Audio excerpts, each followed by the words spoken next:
Good morning, students.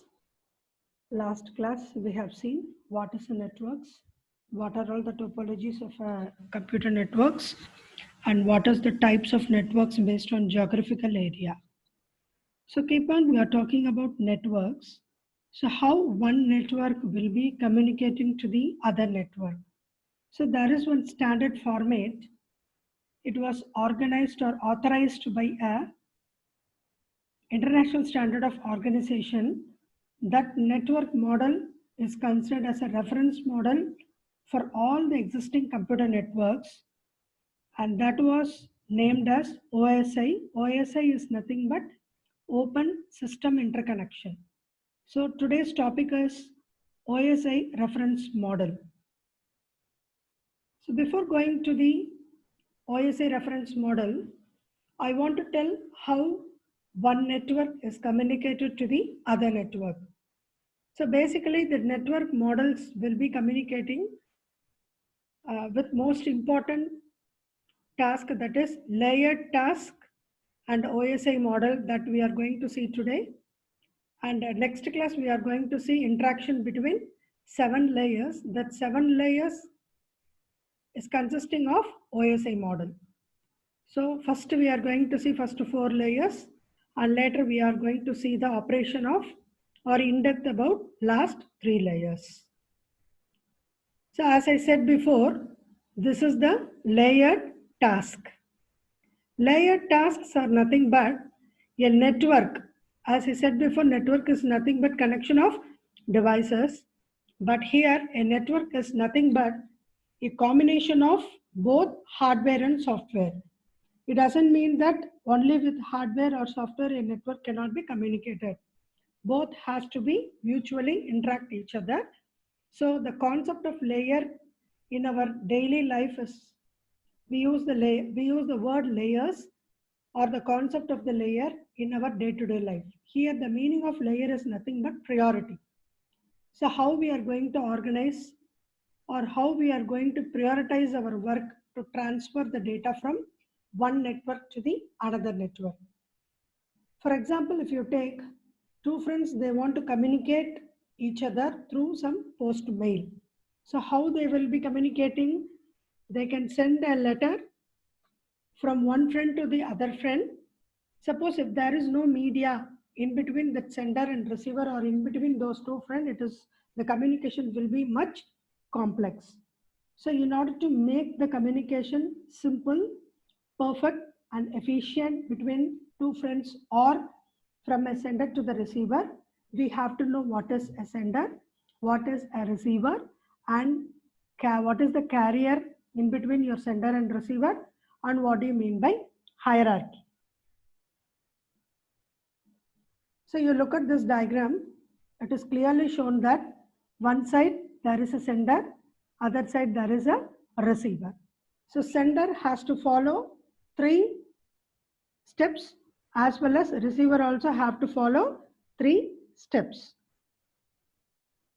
So if you see the sender, it starts from higher layer, middle layer and lower layer. So the sender wants to send a letter to his friend. So it starts from higher layer. So what that friend has to do is first he has to write the letter. So first he is writing the letter and putting that letter into the envelope. Then he is dropping into the mailbox. Later that letter is carried from mailbox to the nearest post office. In that post office, the letter is delivered to the carrier, which is nothing but a transmission medium, which is going to carry the information in the form of letter, which is covered in an envelope to the receiver. So the nearest post office to the receiver, it will be receiving the letters. So there in that receiver's post office, the letter will be dispatched to the postman, through postman to the receiver. So then at last the receiver can remove the letter from the envelope and he can read it. So this is the general procedure. You can just imagine how you can send a letter to your friend through post using postal service. So as I said before, once again I repeat, the task involved in sending a letter involves 3 layers. One is higher layer, second is middle layer, and last is lower layer. What is the job? What is the task done in this higher layer? A letter is written, kept it in the envelope and dropped in the mailbox. Then that mailbox is transferred to the post office, nearest post office. There the letter will be transferred to the nearest post office of the receiver. There the letter is segregated to the receiver according to the address in the envelope by the postman to the receiver. The receiver will be removing the envelope and he can read the information whichever written in the letter. So before involving into this task, you have to know what is the job of a sender. So in order, the activities that takes place in the sender side is, that is from the higher layer, the sender writes the letter, inserts the letter in an envelope and writes the sender and receiver address, and he will drop in the mailbox. In the middle layer, the letter is picked up by a letter carrier and delivered to the post office. Third layer, the letter is sorted at the post office. A carrier transports the letter. This is what happening in the sender. Just it will transfer. So what is the intermediate between sender and receiver? This transmission media or a carrier. So what this carrier will do, the message will be on the way. So the letter is then on its way to the receiver. On the way to the receiver's local post office, the letter may be actually go through a central office. Here there will be a central office where all the local post office will be controlled by the central office. In addition, it may be transmitted or transported using any trucks, train, aeroplane, any mode of transport. The central post office can transfer the or transport the letter to the receiver. So at the receiver side, the process starts from lower layers, not from higher layer as like sender. Only sender side, the process starts from higher layer. Receiver side, the process starts from the lower layer. So the carrier, that is at the lower layer of the receiver, the carrier transports the letter to the post office, reaches middle layer, the letter is sorted and delivered to the recipient's mailbox. Then that letter is gone to the higher layer of the receiver, where the receiver picks up the letter, opens the envelope, and he can read it. This is what the task or the steps involved in sending a letter between one sender and a receiver. So keep on, we are telling hierarchy. Why we have to follow sender side, higher layer, middle layer, lower layer, and at receiver side, why lower layer, middle layer, higher layer. So that hierarchy we have to understood. So according to the network analysis, there are three different activities in the sender side and another 3 activities in the receiver side. So the task of transporting a letter between the sender and receiver is done by the carrier, as I said before. So something that is not obvious immediately, that the task must be done in order to give in the hierarchy. At the sender side, the letter must be written, dropped in the mailbox before being picked up by the letter carrier and delivered to the post office. At the receiver side, the letter has to be or must be dropped in the recipient mailbox before picked up and read by the recipient or receiver. So next we go for services. What is the service happening between sender and the receiver? So each layer, this is one layer, this is another layer, and this is another layer. So each layer at the sending side uses the service of layers immediately below it. Simply to tell, the sender at the higher layer uses the services of the middle layer. The middle layer uses the services of the lower layer. The lower layer uses the services of the carrier. Same vice versa occurring in the case of receiver. So the layered model that dominated data communications and networking literature before 1990s, and it was called as OSI reference model, that is Open System Interconnection Reference Model. So because we are strictly following the layer or hierarchy from top to low layer, low to top layer, that makes us to design a systematic layered model that is called Open System Interconnection Model. So this was actually established in the year of 1947 by International Standard of Organization, which is a multinational body dedicated to worldwide agreement of international standards. So whatever we want to make our model in an international way, we have to get approval from ISO. It is mandatory, International Standard Organization. If the International Standard Organization certifies our model, then that is standard or reference. Anyone can take it. It is an open source. So that's why they kept this model name itself as Open System Interconnection OSI model. It was first introduced, actually the idea established in 1947. Sorry, the ISO was established in 1947, but under ISO, the OSI model was first introduced in the year late 1970s. So in this discussion, we are going to discuss about layered architectures, peer-to-peer process, and what do you mean by encapsulation.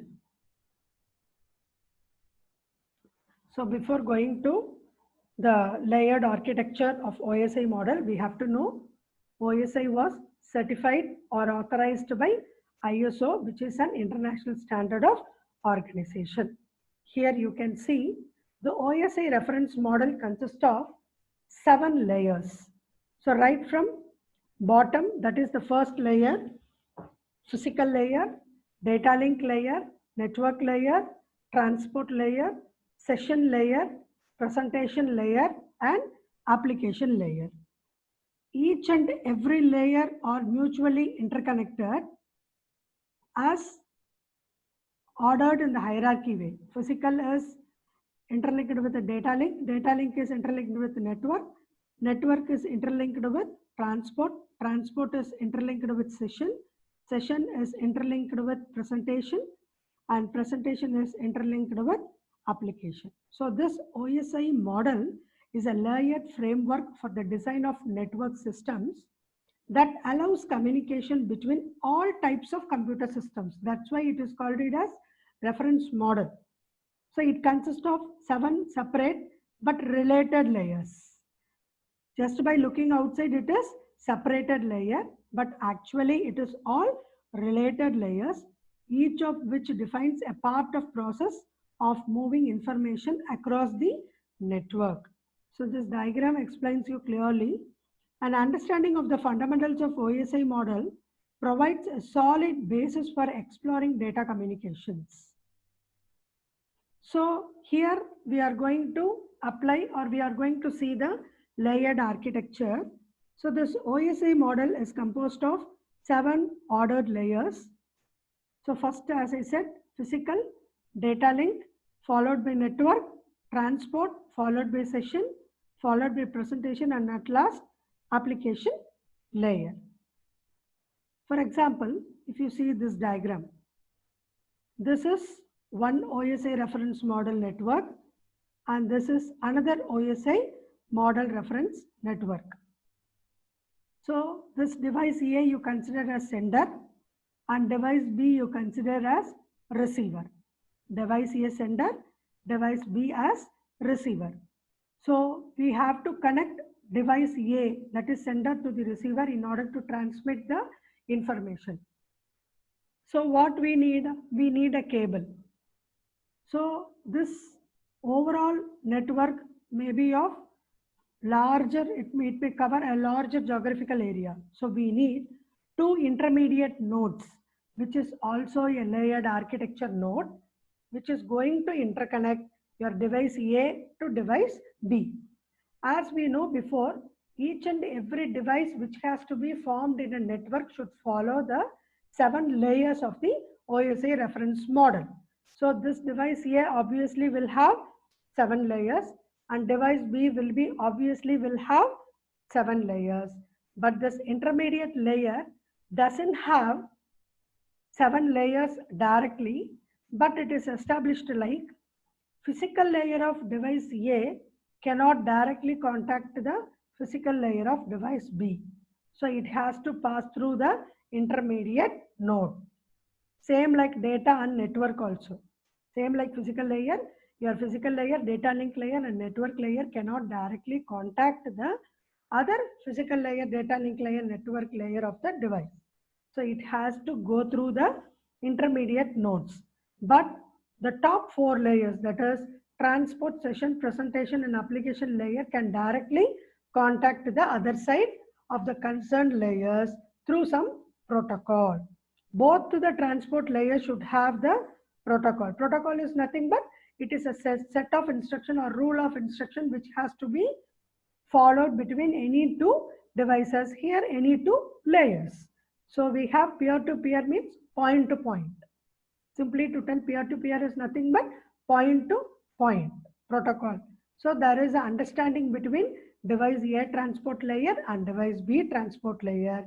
Same followed to session, presentation and application layer. This is the general block diagram or reference diagram for any OSI reference model. So now, as I said, at the physical layer, the communication is directly to physical layer and directly to intermediate of physical layer, then it is connected. But you can see below the overall diagram that the physical layer alone has direct connection between two devices through a physical media. So a device A send a stream of bits to device B through some intermediate nodes. These two are the intermediate nodes. So a bit of stream is going to be transferred to device B through the two intermediate nodes. But at the case of higher layers, however, communication must move down through the layers on device A and over to the layers of the device B. Then only you can back up through all the layers. The data can be back up through all the layers. Each layer in the sending device add its own information to the message. Then why? Because we need the 7 layers. This application has some responsibility. Presentation has some responsibility. Session has some responsibility. Likewise, transport, network, data link, physical, each and every individual layer will have its own responsibility. So whatever the information we are transferring, additional to the layers responsibility, the information will be added. So because of that only we can communicate 100% efficient communication between device A and device B. At layer 1, at last reaching that layer 1, at layer 1, the entire package is converted to a form that can be transmitted to the receiving device.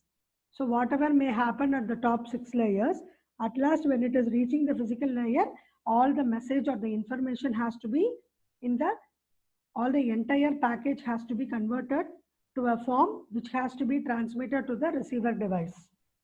So at the receiver machine, the message is unwrapped layer by layer. So whatever here added in the concerned layers, that has to be removed from removed according to the layer's responsibility. Then only the receiver can receive the actual message. And one more thing, application and presentation should have interface. As I said before, just by looking we can tell there is no relation between two layers in the same device or same node, but mutually they have interface between each and every layer.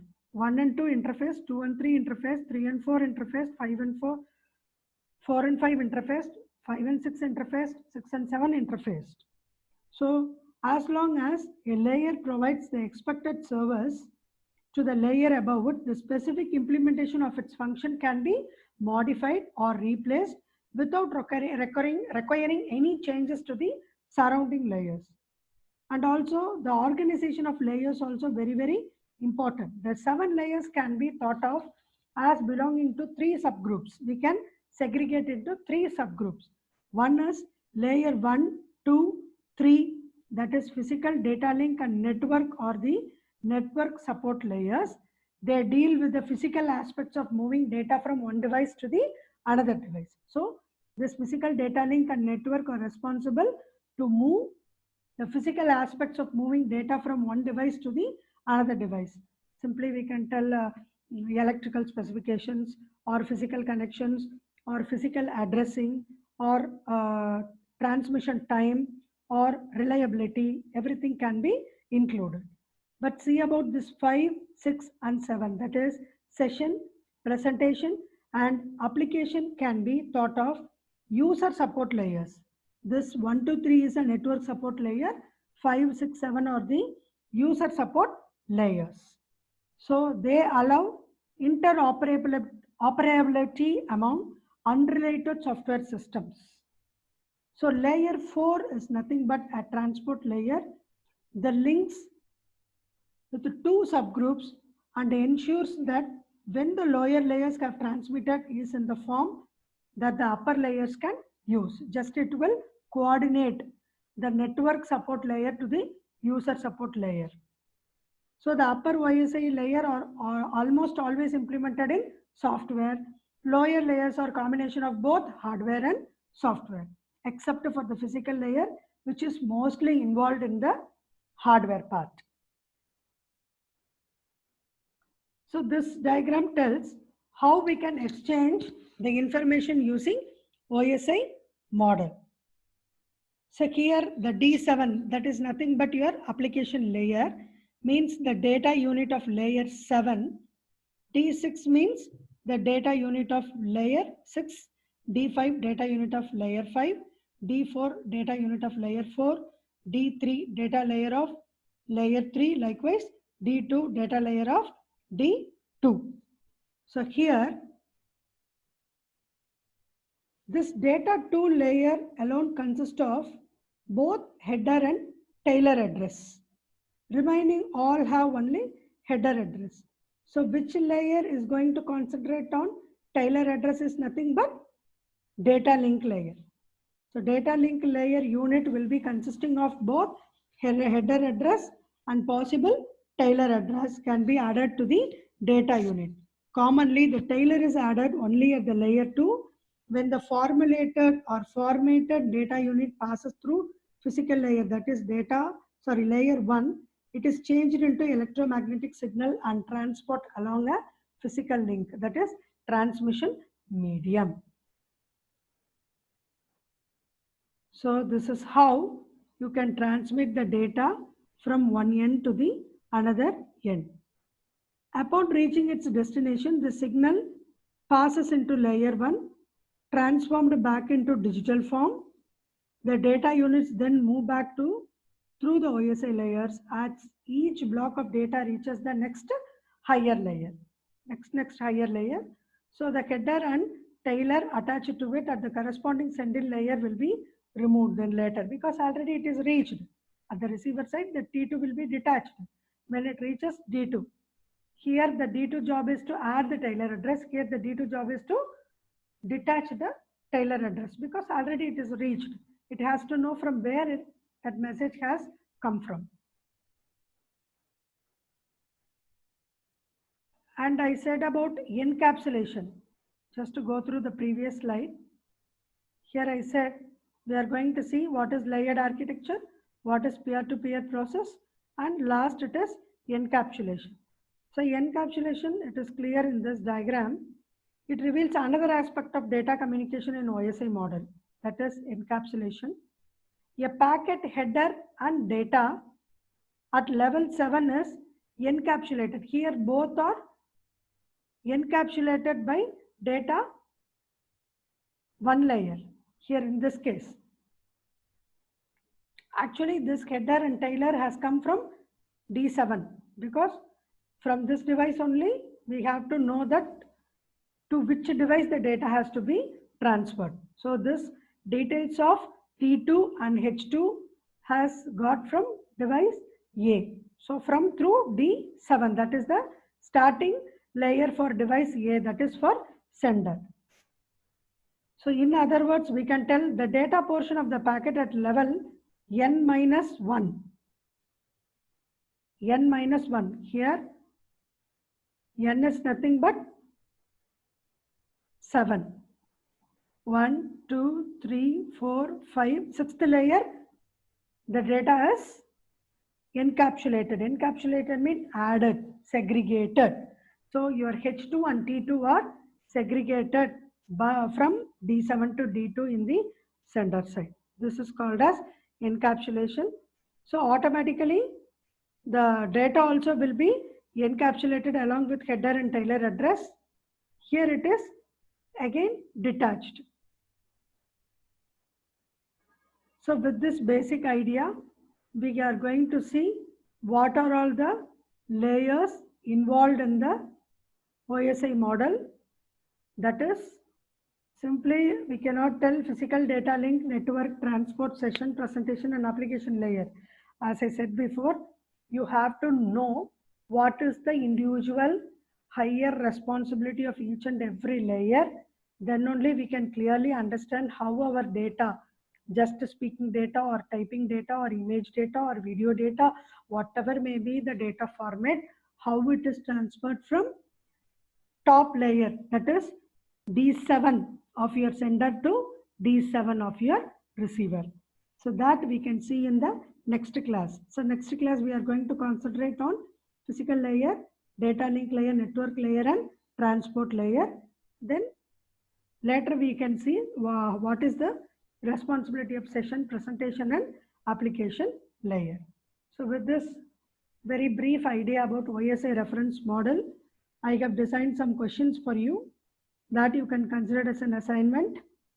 So in order to self-evaluate yourself, you have to list out what are all the layers of internet model. Internet is nothing but this whole internet model is assigned, designed and it is used or organized only with the help of OSI model. So what are the list of layers in the case of OSI reference model? And what is the relationship between OSI and ISO? This OSI is Open System Interconnection and International Standard of Organization. What is the relation between those? So just you go through whatever we have taken in the last 5 classes. You can able to answer to this question. And we can see in the next class. Thank you.